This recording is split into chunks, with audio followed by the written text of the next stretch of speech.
road diet is anytime we take any lane out of a road. If you have, say, 4 lanes and you knock it down to just 2 lanes, you've put the road on a diet. I first coined the phrase and used it in 1996 in an article that Peter Lagerwey and I wrote together. It had sticking power. People liked the term. They could understand what it meant. The most common road diet is converting 4 lanes to 2 and then putting in the 3rd lane for turning. And then with the extra space, adding in bike lanes.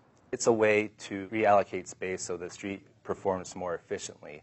And it also allows space to be allocated for bicycle pedestrian measures. As a motorist, you have fewer lane changes, and you now have a dedicated left turn pocket. So when you want to make a left turn, you have the space to do that, and you don't feel any pressure from behind to hurry up.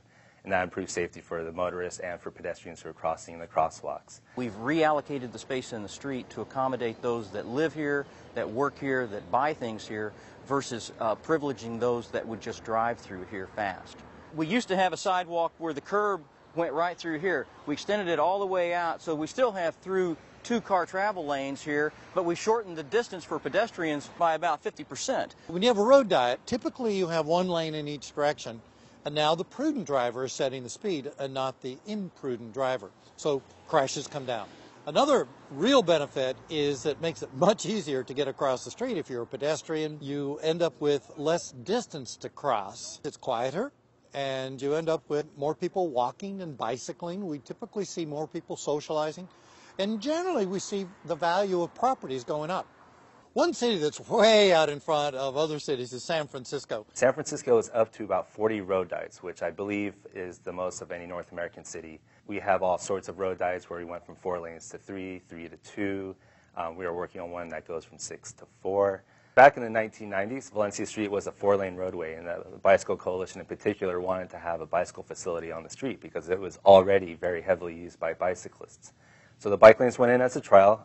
We went from 4 to 3 lanes with bike lanes, and there was a report written after 1 year. We found that the number of cyclists increased by about 140%, and we were finding that the merchants along the roadway were actually very open to the idea of keeping the road diets. After the road diets go in, because motorists are driving more prudent, people can shop for parking spaces, and the retail life of the street also improves. So the businesses typically do better after a road diet. To a lot of people, it's a surprise if you take half of something away, the number of lanes, that you actually end up with more performance for a street.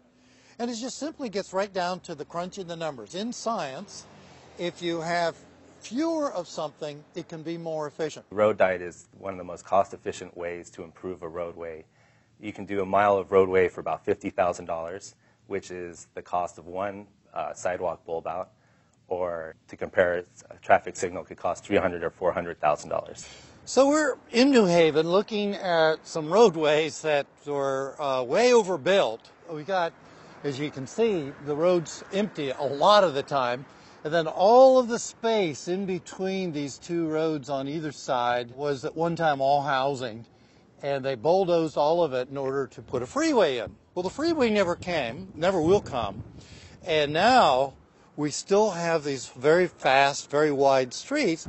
Earlier we were recording some cars that are going 50 miles an hour down this corridor. One major reason for road diets is safety. We've had several people killed within a block of right where we're standing now, doctors who work here in the hospital. So we're really looking at all the ways we can get out those lanes we no longer need, which when you have too many lanes, you induce more speeding and more risky behavior. As we're making a move back to cities, as people want to live more and more in cities, so many of the streets in our cities, 30, sometimes 40% of the streets, could operate better with fewer lanes. And otherwise, change the street back to a quieter version of its former self. And it's working.